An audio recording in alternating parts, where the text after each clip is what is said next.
മദ്യപിച്ചിട്ട് സ്നേഹാലയത്തിൻ്റെ ഉള്ളിലേക്ക് കയറാൻ പാടില്ല. സാർ ഒരു കാര്യം ചെയ്തോളൂ, കുട്ടികൾ ഭക്ഷണം കഴിക്കുകയാണ്, അപ്പോൾ പുറകുവശത്തു കൂടി സാറ് ദയവ് ചെയ്ത് ഓഫീസിൽ വന്നിരിക്കൂ എന്ന് പറഞ്ഞപ്പോൾ അദ്ദേഹത്തിന് ഇഷ്ടമായില്ല. എന്നെ തടയാൻ നീ ആരാണ് എന്ന് ചോദിച്ചു അദ്ദേഹം. മുഖ്യമന്ത്രിനെ ഇപ്പോൾ വിളിക്കും, അതാണ് അദ്ദേഹം പറഞ്ഞത് ഒരു വാക്ക്. സാർ, ആരെ വിളിച്ചിട്ടും കാര്യമില്ല. ഇത് പുതുവാദ്യാർമഠം കൊട്ടാരം വക നിലമ്പൂർ സ്നേഹാലയമാണ്. ഇവിടെ ജാതിയും രാഷ്ട്രീയവും മേനി നടച്ചിലും മറ്റുള്ളവരുടെ സ്ഥാനമാനങ്ങളൊന്നും പറഞ്ഞ് ഇവിടെ ഭയപ്പെടുത്തരുത്. എന്നെ എന്നെ മോശക്കാരനാക്കാൻ ശ്രമിക്കുകയാണല്ലേ നിങ്ങൾ എന്ന് പറഞ്ഞു. അപ്പം മദ്യപിച്ച് അദ്ദേഹം ഛർദ്ദിച്ച് അവശനായിട്ട് ആ ഛർദിയോട് കൂടിയിട്ട് കുട്ടികളുടെ മുമ്പിലൂടെ അങ്ങനെ കിരിഞ്ഞിറങ്ങുന്ന ആ ഒരു വേസ്റ്റുമായിട്ട് ദേഷ്യപ്പെട്ട് പുറത്തിറങ്ങിയ അദ്ദേഹം ഒരു 3/4 മണിക്കൂറായില്ല പോലീസും മറ്റ് എന്തെല്ലാം ഡിപ്പാർട്ട്മെൻറ്റുകളുണ്ടോ അവരെയൊക്കെ ഓരോ ജീപ്പുകളും ആൾക്കാരൊക്കെ ഇങ്ങനെ കയറി വരാൻ തുടങ്ങി. സ്പെഷ്യൽ മുഖ്യമന്ത്രിയുടെ ഓഫീസിൽ നിന്നാണ് എന്ന് പറഞ്ഞു.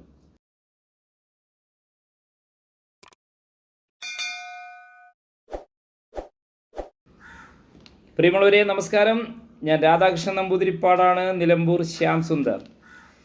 ഞാനിന്ന് പറയുന്നത് എനിക്ക് ബഹുമാനപ്പെട്ട ആദരണീയനായ കേരളത്തിൻ്റെ അല്ലെങ്കിൽ മനുഷ്യരാശിയിലെ ഒരു ദൈവം എന്ന് വിശേഷിപ്പിക്കുന്ന ഒരാളെക്കുറിച്ചാണ് ഞാൻ ഇന്ന് നിങ്ങളെ പരിചയപ്പെടുത്തുന്നത്. ആ മഹത് വ്യക്തിയെ ഞാൻ പരിചയപ്പെടുത്തി തന്നിട്ട് വേണ്ട കേരള ജനതയ്ക്ക് അല്ലെങ്കിൽ ഓരോ മലയാളികൾക്കും. എന്നിരുന്നാലും എൻ്റെ അനുഭവമാണ് എൻ്റെ ഗുരു. മറ്റാരുമല്ല, സാക്ഷാൽ ശ്രീ ഫിറോസ് കുന്നംപറമ്പിൽ. ഒരുപാട് രോഗികളെ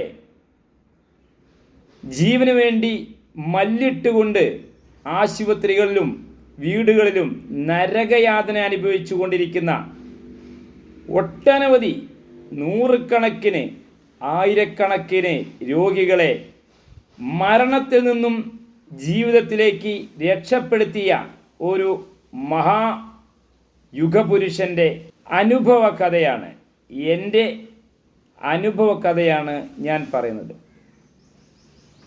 ഒരിക്കൽ നിലമ്പൂർ കോവിലകത്ത് മുറിയിലുള്ള എൻ്റെ ഓഫീസിൽ അല്ലെങ്കിൽ നിലമ്പൂർ സ്നേഹാലയം എന്ന കൊച്ചു സ്ഥാപനത്തിലേക്ക് ഈ വ്യക്തിയും 2-3 കൂട്ടുകാരും കടന്നു വന്നു.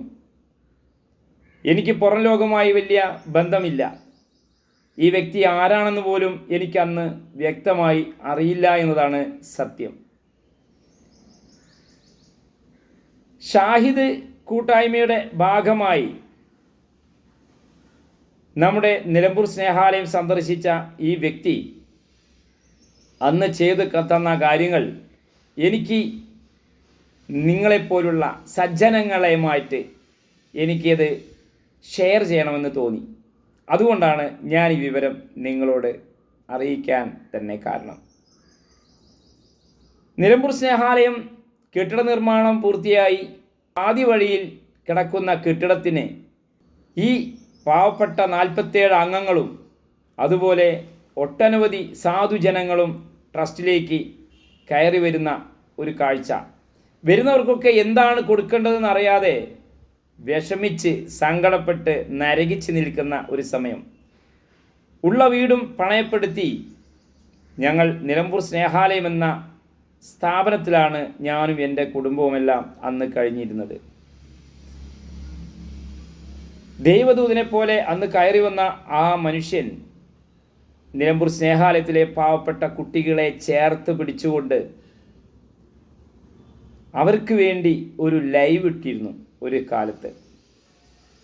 ആ ലൈവ് ഞങ്ങളുടെ ജീവിതം തന്നെ മാറിമറിഞ്ഞു അല്ലെങ്കിൽ മാറ്റിമറിച്ചു. ഭക്ഷണത്തിന് കഴിക്കാൻ അന്നും സ്നേഹാലയത്തിലെ കുട്ടികൾക്ക് വിശപ്പ് മാറുന്ന രീതിയിലുള്ള നല്ല ഭക്ഷണം പോലും അന്നും ഉണ്ടായിരുന്നില്ല. സാധാരണ കഴിയുന്ന പോലെ തന്നെ ഒരു കുറച്ച് അരിയും കുറച്ച് പൂളക്കിഴങ്ങും കപ്പ മരച്ചീനി എന്ന് പറയും, ഇതെല്ലാം കൊണ്ട് നമ്മുടെ സ്നേഹാലയത്തിൽ ഇങ്ങനെ ഇരിക്കുക. അന്നേ ദിവസം നമ്മുടെ സ്നേഹാലയത്തിലെ അംഗങ്ങളുടെ കൂടെ, നമ്മുടെ കുഞ്ഞു മക്കളുടെ കൂടെ അദ്ദേഹം ഭക്ഷണം കഴിച്ച് വൈകുന്നേരം ചായ കുടിച്ചിട്ടാണ് അദ്ദേഹം പോയത്. അതുവരെ സ്നേഹാലയത്തിലെ അംഗങ്ങളുടെ കൂടെ ചിരിച്ചും കളിച്ചും അദ്ദേഹം അവരുടെ കൂടെ സമയം ചെലവഴിച്ചു. അദ്ദേഹത്തിൻ്റെ 2-3 സുഹൃത്തുക്കളും. ശേഷം അന്നിട്ട വീഡിയോയുടെ അടിസ്ഥാനത്തിൽ നമ്മൾക്ക് 3,20,000 രൂപ നമ്മുടെ നിലമ്പൂർ സ്നേഹാലയം സൊസൈറ്റിയുടെ, നിലമ്പൂർ സ്റ്റേറ്റ് ബാങ്ക് ഓഫ് ഇന്ത്യയുടെ അക്കൗണ്ടിലേക്ക് അന്ന് ലൈവിൻ്റെ അടിസ്ഥാനത്തിൽ ഈ കാശ് വന്നു. കടത്തിൽ മുങ്ങി ദാരിദ്ര്യ ദുരിതത്തിൽ ഇരിക്കണ സമയത്തുള്ള ആ ഒരു സഹായം ഒരിക്കലും മറക്കാനാവാത്ത ഒരു സംഭവം തന്നെയാണ്. അപ്പം നമ്മൾക്ക് തോന്നും, പ്രിയമുള്ളവരെ, നമ്മുടെ ജാതി, നമ്മുടെ മതം, നമ്മുടെ രാഷ്ട്രീയം എന്നൊക്കെ പറഞ്ഞിങ്ങനെ മേനി നടിച്ച് നടക്കുന്ന പലർക്കും ഇതുപോലെ ദൈവത്തിൻ്റെ കൈത്താങ്ങ് മനുഷ്യരിലൂടെ നമ്മൾക്ക് കിട്ടും. അതൊരു പക്ഷേ കമ്മ്യൂണിസ്റ്റ് പാർട്ടിയുടെ ആളുകൾ മുഖാന്തരമായിരിക്കാം, അല്ലെങ്കിൽ കോൺഗ്രസിൻ്റെ ആളുകൾ മുഖാന്തരമായിരിക്കാം, മുസ്ലിം ലീഗിൻ്റെ ആയിരിക്കാം, അല്ലെങ്കിൽ BJP, അല്ലെങ്കിൽ സംഘപരിവാറിൻ്റെ അവരുടെ സഹായം കൊണ്ടായിരിക്കാം. അപ്പോൾ അതുകൊണ്ട് ആരുടെ സഹായം എന്നതല്ല, ലൈവ് പോയിക്കൊണ്ടിരിക്കുന്ന സമയത്ത് പിറ്റേ ദിവസം നമ്മൾക്ക് അദ്ദേഹം പോയതിനു ശേഷം പിറ്റേ ദിവസം ഈ ലൈവ് കണ്ടതിൻ്റെ അടിസ്ഥാനത്തിൽ അദ്ദേഹത്തിൻ്റെ നാട്ടുകാരനാണെന്ന് തോന്നുന്നു ഒരു RT ഓഫീസർ നമ്മുടെ നിലമ്പൂർ സ്നേഹാലയം സന്ദർശിക്കുകയുണ്ടായി. അദ്ദേഹം ഫാമിലിയൊക്കെ ഉണ്ട്, ഫാമിലി പാവം. പക്ഷേ ഇദ്ദേഹം മദ്യപിച്ച് വന്നപ്പോൾ ഞാൻ പറഞ്ഞു, ക്ഷമിക്കണം സർ, മദ്യപിച്ചിട്ട് സ്നേഹാലയത്തിൻ്റെ ഉള്ളിലേക്ക് കയറാൻ പാടില്ല സാർ, ഒരു കാര്യം ചെയ്തോളൂ, കുട്ടികൾ ഭക്ഷണം കഴിക്കുകയാണ്, അപ്പോൾ പുറകുവശത്ത് കൂടി സാർ ദയവ് ചെയ്ത് ഓഫീസിൽ വന്നിരിക്കൂ എന്ന് പറഞ്ഞപ്പോൾ അദ്ദേഹത്തിന് ഇഷ്ടമായില്ല. എന്നെ തടയാൻ നീ ആരാണ് എന്ന് ചോദിച്ചു അദ്ദേഹം. അപ്പോൾ ഞാൻ മുഖ്യമന്ത്രിനെ ഇപ്പോൾ വിളിക്കും, അതാണ് അദ്ദേഹം പറഞ്ഞത് ഒരു വാക്ക്. ഞാൻ പറഞ്ഞു, സാർ ആരെ വിളിച്ചിട്ടും കാര്യമില്ല, ഇത് പുതുവാദ്യാർമഠം കൊട്ടാരം വക നിലമ്പൂർ സ്നേഹാലയമാണ്. ഇവിടെ ജാതിയും രാഷ്ട്രീയവും മേനി നടച്ചിലും മറ്റുള്ളവരുടെ സ്ഥാനമാനങ്ങളൊന്നും പറഞ്ഞ് ഇവിടെ ഭയപ്പെടുത്തരുത്. ബഹുമാനപ്പെട്ട മുഖ്യമന്ത്രി ഇത് അറിഞ്ഞു കഴിഞ്ഞാൽ താങ്കളെയായിരിക്കും ആദ്യം ശിക്ഷിക്കുക. അപ്പോൾ അതുകൊണ്ട് അത്തരം സംസാരങ്ങൾ വേണ്ടാന്ന് പറഞ്ഞു. അപ്പോൾ ഇദ്ദേഹം പറഞ്ഞു, ആഹാ, എന്നെ എന്നെ മോശക്കാരനാക്കാൻ ശ്രമിക്കുകയാണല്ലേ നിങ്ങൾ എന്ന് പറഞ്ഞു. അപ്പം മദ്യപിച്ച് അദ്ദേഹം ഛർദ്ദിച്ച് അവശനായിട്ട് ആ ഛർദിയോട് കൂടിയിട്ട് കുട്ടികളുടെ മുമ്പിലൂടെ അങ്ങനെ കിരിഞ്ഞിറങ്ങുന്ന ആ ഒരു വേസ്റ്റുമായിട്ട് വരുമ്പോൾ എങ്ങനെയാണ് നമ്മൾക്ക് ഉള്ളിൽ കയറ്റാൻ സാധിക്കുക? അപ്പോൾ അത് എന്തിനു പറയണു, അദ്ദേഹത്തിൻ്റെ സ്ഥാനമാനങ്ങളുടെ ആ പവർ നിമിഷ നേരം കൊണ്ട് ഇവിടെ അറിയാൻ സാധിച്ചു. ദേഷ്യപ്പെട്ട് പുറത്തിറങ്ങിയ അദ്ദേഹം ഒരു 3/4 മണിക്കൂറായില്ല പോലീസും മറ്റ് എന്തെല്ലാം ഡിപ്പാർട്ട്മെൻറ്റുകളുണ്ടോ അവരെയൊക്കെ ഓരോ ജീപ്പുകളും ആൾക്കാരൊക്കെ ഇങ്ങനെ കയറി വരാൻ തുടങ്ങി. സ്പെഷ്യൽ മുഖ്യമന്ത്രിയുടെ ഓഫീസിൽ നിന്നാണ് എന്ന് പറഞ്ഞു. അപ്പോൾ ഞാൻ കാര്യങ്ങളൊക്കെ പറഞ്ഞു, ഇങ്ങനെയാണ്, ദയവ് ചെയ്ത് ഇതൊരു വലിയൊരു ഇഷ്യൂ ആക്കരുത്, ഇങ്ങനെയാണ് സംഭവം. അപ്പോൾ അത് ആര് തന്നെ ആയാലും ശരി, ഇപ്പോൾ ഞാനാണെങ്കിലും ഒന്ന് വെച്ചു, അന്വേഷണ ഉദ്യോഗസ്ഥനായ ഒരാൾ, തീർച്ചയായിട്ടും താങ്കളാണെങ്കിൽ പോലും മദ്യപിച്ച് ഈ ട്രസ്റ്റിൻ്റെ ഓഫീസിലേക്ക് കയറാൻ പറ്റില്ല, അനുവദിക്കില്ല എന്ന് പറഞ്ഞു ഞാൻ. അങ്ങനെയാണെങ്കിൽ സ്ഥാപനം പൂട്ടിക്കുന്നതായി ഇയാൾ. നോ പ്രോബ്ലം സാർ, പൂട്ടിച്ചോളൂ, എങ്കിലും ഞങ്ങൾക്ക് ഞങ്ങളുടേതായുള്ള ഒരു നിയമമുണ്ട്, ഞങ്ങൾക്ക് ഞങ്ങളുടേതായുള്ള ഒരു ചിട്ടകളുണ്ട്, അവിടെ സ്ഥാനമാനങ്ങൾ ഞങ്ങൾക്ക് ഒരു വിഷയമേ അല്ല എന്ന് പറഞ്ഞു. പക്ഷെ ആ മനുഷ്യൻ സത്യത്തിൽ നല്ലൊരു ഓഫീസറായിരുന്നു. അദ്ദേഹം പറഞ്ഞു, ഇങ്ങനെ വേണം സ്ഥാപനം കൊണ്ട് നടക്കാൻ, ആരുടെ മുമ്പിലും ഭയപ്പെടരുത്, നമ്മുടെ ഭാഗം സത്യമുണ്ടെങ്കിൽ ഒരുത്തൻ്റെ മുമ്പിലും ചൂളി നിൽക്കണ്ട, ആരുടെ മുമ്പിലും കൈകെട്ടി നിൽക്കണ്ട, ഇങ്ങനെ വേണം തിരുമേനി എന്ന് പറഞ്ഞാണ് ആ മനുഷ്യൻ അപ്പോൾ തന്നെ പോയി. അദ്ദേഹം വേണ്ട രീതിയിൽ ഓഫീസിലേക്കുള്ള തെറ്റിദ്ധരിക്കപ്പെട്ടിട്ടാവുമല്ലോ, മുഖ്യമന്ത്രിയുടെ ഓഫീസിനെ തെറ്റിദ്ധരിപ്പിച്ചിട്ടായിരിക്കാം ഇയാൾ വന്നിട്ടുണ്ടാവുക. എന്തായാലും ലൈവ് നിർത്താൻ ഇടവന്നു. ഞാൻ ഫിറോസ് കൊന്നംപറമ്പിലിനെ വിളിച്ചു, ഇങ്ങനൊരു സംഭവമുണ്ട്, അപ്പോൾ ഇതൊരു വലിയൊരു വിഷയമാക്കിയിട്ട് നമ്മുടെ അപകീർത്തിപ്പെടുത്താൻ സാധ്യതയുണ്ട്, ദയവ് ചെയ്ത് ഒന്ന് ലൈവ് നിർത്തി തരണം, ഞങ്ങൾക്ക് ഈ പണം മതി, ഞങ്ങളെ ഇത് സഹായിച്ചതിന് നന്ദി എന്ന് പറഞ്ഞു. മനസ്സിലോടെ ആ മനുഷ്യൻ ഞങ്ങൾക്ക് ചുരുങ്ങിയതൊരു 5 ലക്ഷം രൂപയെങ്കിലും അല്ലെങ്കിൽ 10 ലക്ഷം രൂപയെങ്കിലും ഉണ്ടാക്കിയിരുന്ന ഈ ബാധ്യതകൾ വീട്ടിത്തരാമെന്ന് കരുതിയാണ് ആ നല്ല മനുഷ്യൻ ഇവിടെ കയറി വന്നത്. അങ്ങനെ എൻ്റെ അപേക്ഷ സ്വീകരിച്ച് ലൈവ് സ്റ്റോപ്പ് ചെയ്തു. അങ്ങനെ നമ്മൾക്കൊരു 3,20,000 രൂപയാണ് അന്ന് നമ്മൾക്ക് കിട്ടി. അതുകൊണ്ട് ഏറെ ബാധ്യതകളും പ്രശ്നങ്ങളൊക്കെ വീട്ടി, ഭക്ഷണ സാധനങ്ങളൊക്കെ കുറച്ച് മേടിച്ചു. അങ്ങനെ കടബാധ്യതകളൊക്കെ കുറേശ്ശെ ആൾക്കാർക്ക് നുള്ളി വെച്ച് വീതം വെച്ചു. അങ്ങനെയൊക്കെ ചെയ്തു. എന്തായാലും അതാണ് ഈ ഫിറോസ് കുന്നംപറമ്പിലിൻ്റെ കൂടെയുള്ള ഒരു മറക്കാനാവാത്ത ഒരു ഓർമ്മ. ശേഷം മറ്റൊരു അനുഭവം എന്തെന്ന് വെച്ചാൽ, ഒരു 3 മാസത്തിന് ശേഷം ഇദ്ദേഹം വീണ്ടും എന്നെ വിളിക്കുകയാണ്. ശ്യാം സുന്ദർ, ഞാൻ നിലമ്പൂർ വരുന്നുണ്ട്. നിലമ്പൂർ ചില ട്രൈബൽ മേഖലയൊക്കെ ഒന്ന് പോയി അവിടുത്തെ അവസ്ഥകൾ, സങ്കടം, പ്രയാസങ്ങളൊക്കെ നമുക്ക് ഭരണാധികാരികളുടെ ശ്രദ്ധയിൽപ്പെടുത്തണമെന്ന് ആഗ്രഹമുണ്ട്. ബുദ്ധിമുട്ടില്ലെങ്കിൽ ഒന്ന് വരുമോ എന്ന് വെച്ചു. അങ്ങനെ ഞാൻ അദ്ദേഹത്തിൻ്റെ കൂടെ നിലമ്പൂർ കരുളായി പോകുന്ന വഴിക്കുള്ള നല്ലന്തണ്ണി വളവ് കോളനിയിലേക്കാണ് ഞാൻ ഇദ്ദേഹത്തിനെയും കൂട്ടി ആദ്യം പോയത്. കോളനി പോയപ്പോൾ അദ്ദേഹം ലൈവ് ചെയ്തു. ലൈവ് ചെയ്തപ്പോൾ ഇങ്ങനെയാണ്: നമസ്കാരം, ഞാൻ ഫിറോസ് കുന്നംപറമ്പിലാണ്. ഇങ്ങനെ പാവപ്പെട്ട ആളുകളുടെ ദുരവസ്ഥ നിങ്ങളെ ബോധിപ്പിക്കുകയാണ്. സർക്കാർ ഇത് കണ്ണ് തുറക്കണം, ഈ പാവപ്പെട്ട ആളുകളെയൊക്കെ സഹായിക്കണം എന്ന് പറഞ്ഞു. ഇതിൻ്റെ വിശദവിവരങ്ങളും ഈ നാട്ടുകാരനുമായ നോവലിസ്റ്റ് നിലമ്പൂർ ശ്യാം സുന്ദറിനെ കുറിച്ച് 2 വാക്ക് പറയുന്നതാണെന്ന് പറഞ്ഞ് ഇദ്ദേഹം എന്നെ കൊണ്ട് പറയിപ്പിച്ചു. ഞാൻ പറഞ്ഞപ്പോൾ അറിഞ്ഞോ അറിയാതെയോ, എന്തായാലും അറിഞ്ഞുകൊണ്ട് തന്നെയാവണം, ഞാൻ അറിയാതെ ഒന്നും പറയാറില്ല, എല്ലാം അറിഞ്ഞുകൊണ്ട് തന്നെയാണ് പറയാറ്. ഞാൻ പറഞ്ഞു, മാറി മാറി വരുന്ന രാഷ്ട്രീയക്കാർ ഈ പാവപ്പെട്ട ആദിവാസി മേഖലയിലെ ആളുകളെ, സഹോദരങ്ങളെ ചൂഷണം ചെയ്യുകയാണ്.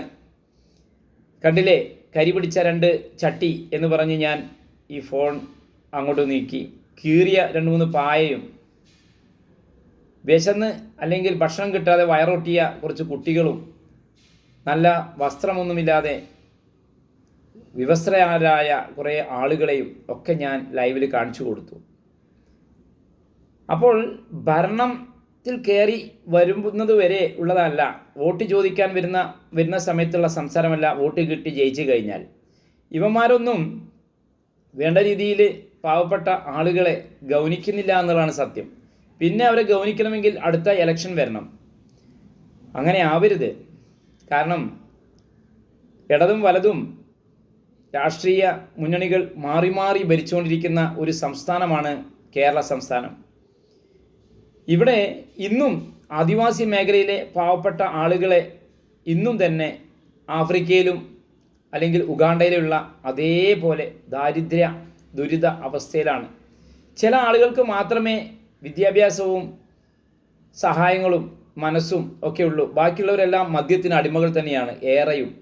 എല്ലാവരും ബീവറേജിൻ്റെ മുമ്പിൽ ക്യൂ ആണ് രാവിലെ വൈകുന്നേരം വരെ ജോലി ചെയ്ത് കഴിഞ്ഞാൽ. അവരെ വേണ്ട രീതിയിൽ പറഞ്ഞ് മനസ്സിലാക്കി സമ്പർക്കം ചെയ്ത് അത് അവരെ നേർവഴിക്ക് നയിക്കാനും അവരെ വേണ്ട രീതിയിലുള്ള എല്ലാവിധ ആനുകൂല്യങ്ങളും സഹായങ്ങളും സഹകരണങ്ങളൊക്കെ ചെയ്ത് കൂട്ടിപ്പിടിക്കേണ്ട ഭരണാധികാരികൾ അവരെ വെറും വോട്ട് ബാങ്ക് മാത്രമാക്കുന്നതാണ് ഏറെ സങ്കടം.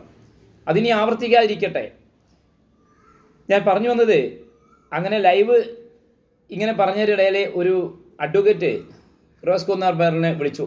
കുന്നംപറമ്പിലിനോട് പറഞ്ഞു, അത് നോവലിസ്റ്റ് ശ്യാം സുന്ദറാണ്, അയാൾ അങ്ങനെ പലതും പിച്ചുമ്പയും പറയും, നിങ്ങളുടെ ഇമേജ് നഷ്ടപ്പെടാൻ സാധ്യതയുണ്ട്. അങ്ങനെ കുന്നംപറമ്പിലിനോട് പറഞ്ഞു, ഇയാൾക്ക് തലയ്ക്ക് സുഖമില്ലാത്ത ഒരാളാണ്, അതുകൊണ്ട് പലതും പിച്ചുമ്പയും പറയും, ലൈവ് വേഗം സ്റ്റോപ്പ് ചെയ്യാൻ പറഞ്ഞു. ഇദ്ദേഹം തീർച്ചയായും നിർബന്ധിതനായി. കാരണം അദ്ദേഹത്തിൻ്റെ ലീഗൽ അഡ്വൈസറായിരിക്കാം. ലൈവ് കണ്ടിട്ട് അദ്ദേഹം വിളിക്കുകയാണ്. അങ്ങനെ ആ ഒരു പദ്ധതി മുഴുവിക്കാൻ സാധിച്ചില്ല. അവിടെ വെച്ച് സ്റ്റോപ്പ് ചെയ്യേണ്ടി വന്നു. കാരണം സത്യം പറയുമ്പോൾ അങ്ങനെയാണ്, പലർക്കും പൊള്ളും. അങ്ങനെ അദ്ദേഹം അവിടുന്ന് മടങ്ങി. ഉദ്ദേശം നടക്കാതെ ഒരവസ്ഥ വന്നു. പിന്നെ ഒരു അനുഭവം കൂടി പറഞ്ഞിട്ട് ഈ വീഡിയോ നിർത്താം. ആ അനുഭവമാണ് ഏറെ മനസ്സിനെ പിടിച്ചു കുലിക്കുക അല്ലെങ്കിൽ സംഭവം. മറ്റൊന്നുമല്ല, നിലമ്പൂർ സ്നേഹാലയത്തിനെ ആശ്രയിച്ച് കഴിയുന്ന പാവപ്പെട്ട കുട്ടികൾ, അംഗങ്ങൾ, ഊരുകളിലെ പാവപ്പെട്ട നമ്മുടെ സഹോദരങ്ങളെയൊക്കെ കൂട്ടി ഞങ്ങൾ ഒരിക്കൽ ഇദ്ദേഹം സ്പോൺസർ ചെയ്ത ഒരു പ്രോഗ്രാം, വണ്ടിയും ഭക്ഷണവും എന്നും പറയേണ്ട എല്ലാം അദ്ദേഹം ഞങ്ങളെ സഹായിച്ചു. പാലക്കാട് ഡാം സന്ദർശിക്കാൻ ഇദ്ദേഹം ഞങ്ങളെ ക്ഷണിച്ചു. അതിൻ്റെ അടിസ്ഥാനത്തിൽ വാഹനമൊക്കെ ഞങ്ങൾ ബുക്ക് ചെയ്തു തന്നു.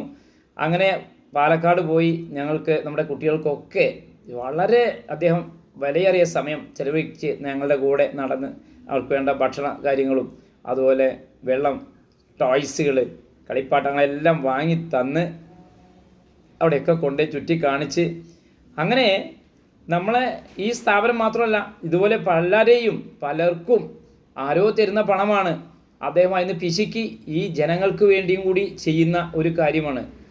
അപ്പോൾ ഒരുപാട് പേര് അദ്ദേഹത്തെ കുറ്റപ്പെടുത്തുന്നത് സ്വാഭാവികമാണ്. കാരണം നല്ല മാങ്ങയുള്ള മാവിനെ എല്ലാവരും കല്ലെറിയുള്ളൂ, ഈ മാങ്ങയില്ലാത്ത മാവിനെ ആരും കല്ലെറിയില്ലല്ലോ. അതുപോലെയാണ് ചാരിറ്റി പ്രവർത്തനത്തിലെ നല്ല ആളുകളെയൊക്കെ. അപ്പോൾ മോശമായി നടക്കുന്നവർ സ്വാഭാവികമായിട്ട് അവർക്ക് പേരും പ്രശസ്തിയും പണം കിട്ടുന്നില്ല തോന്നുമ്പോൾ ഇതുപോലുള്ള ആളുകളെയൊക്കെ കുറ്റപ്പെടുത്താറ് സ്വാഭാവികമാണ്. പക്ഷെ ഒന്ന് ഓർക്കുക, അതുപോലുള്ള ആളുകൾ ഉള്ളതുകൊണ്ടാണ് ഗവൺമെൻറ്റിന് പോലും ചെയ്യാത്ത കർമ്മങ്ങളാണ്, നന്മകളാണ് പലർക്കു വേണ്ടിയും സഹകരിക്കുന്നത്. അപ്പോൾ ഇത്തരം നല്ല നല്ല കാര്യങ്ങൾ, സ്വാർത്ഥ നേട്ടങ്ങൾ പ്രതീക്ഷിക്കാതെ ജനനന്മയ്ക്ക് വേണ്ടിയിട്ട് എല്ലാ ചാരിറ്റി പ്രവർത്തകരും ശ്രമിക്കണമെന്നാണ് എനിക്ക് ഈ അവസരത്തിൽ പറയാനുള്ളത്. നമ്മുടെ നിലമ്പൂർ സ്നേഹാലയത്തെക്കുറിച്ച് ഏവർക്കും കൂടുതൽ പറയേണ്ടതില്ലല്ലോ. എല്ലാവർക്കും വിദേശ മലയാളികളടക്കമുള്ള ഒരുപാട് സ്നേഹനിധികളുടെ സഹായവും സഹകരണവും കൊണ്ടാണ് നിലമ്പൂർ സ്നേഹാലയം എന്ന ഈ കൊച്ചു സൊസൈറ്റി അല്ലെങ്കിൽ NGO ട്രസ്റ്റ് 29 വർഷം പിന്നിട്ടത്. ഇനിയും ധാരാളം സൽക്കർമ്മങ്ങൾ നമുക്ക് ചെയ്യാൻ സാധിക്കാൻ നിങ്ങളുടെയൊക്കെ പ്രാർത്ഥനയും സഹായവും സഹകരണവും ഉണ്ടാവണം. സ്നേഹാലയത്തേക്ക് അന്നദാനമോ അതുപോലെ മറ്റു ചെറിയ സംഭാവനകളൊക്കെ തന്ന് സഹായിക്കാൻ താല്പര്യമുള്ളവർ 9895357069 9895357069 9895357069 എന്ന നമ്പറുമായിട്ട് കോൺടാക്റ്റ് ചെയ്യുക. നമ്മളെ നിലമ്പൂർ അല്ലെങ്കിൽ മലപ്പുറം ജില്ലയിലുള്ള ആളുകളൊക്കെ അവിടെയൊക്കെ നല്ല ഭക്ഷണമൊക്കെ വന്നാലും ട്രസ്റ്റ് നേരിട്ട് പോയി സ്വീകരിക്കുന്നതാണ്. അതുപോലെ വസ്ത്രങ്ങൾ സ്വീകരിക്കും. പരമാവധി ഒന്ന് ഷെയർ ചെയ്ത് സഹായിക്കുക. നിലമ്പൂർ സ്നേഹാലയം 30ാം വർഷത്തിലേക്ക് കടക്കുകയാണ്. ഒട്ടനവധി ആളുകൾ ഇവിടെ വന്ന് ഭക്ഷണം കഴിക്കുന്ന സ്ഥലമാണ്. അതുപോലെ തന്നെ തെരുവോരത്തും അതുപോലെ ഗ്രാമങ്ങളിലും ഊരുകളിലൊക്കെ പൊതിച്ചോറായിട്ടും അരിസാധനങ്ങളായിട്ടും ഒക്കെ നിങ്ങളെപ്പോലുള്ള സ്നേഹനിധികളായ തരുന്ന ആളുകളുടെ അരിസാധനങ്ങളും സാമ്പത്തിക സഹായം കൊണ്ടൊക്കെയാണ് ഇതൊക്കെ ചെയ്തു വരുന്നത്. എല്ലാവരും സഹായ സഹകരണങ്ങൾ ചെയ്യാൻ മനസ്സ് വയ്ക്കുക, മുന്നോട്ട് വരിക. എല്ലാവർക്കും നിങ്ങൾക്ക് നിലമ്പൂർ സ്നേഹാലയത്തിൻ്റെ പാദനമസ്കാരം. ഫിറോസ് കുന്നംപറമ്പിനോട് എന്നെന്നും കടപ്പെട്ടിരിക്കും നിലമ്പൂർ സ്നേഹാലയം എന്ന് കൂടി പറഞ്ഞുകൊണ്ട് അവസാനിപ്പിക്കുകയാണ്. നാളെ പുതിയൊരു വീഡിയോയുമായിട്ട് വരികയാണ്. എല്ലാവരും ഈ കൊച്ചു വീഡിയോ നിലമ്പൂർ സ്നേഹാലയം സൊസൈറ്റിയുടെ ഈ യൂട്യൂബ് ചാനൽ സബ്സ്ക്രൈബ് ചെയ്യുക, ഷെയർ ചെയ്യുക, സഹകരിക്കുക. എല്ലാവർക്കും വിനീതമായ നമസ്കാരം. ജയ് ഹിന്ദ്, നമസ്തേ, അസ്സലാമു അലൈക്കും, പ്രൈസ് ദി ലോർഡ്.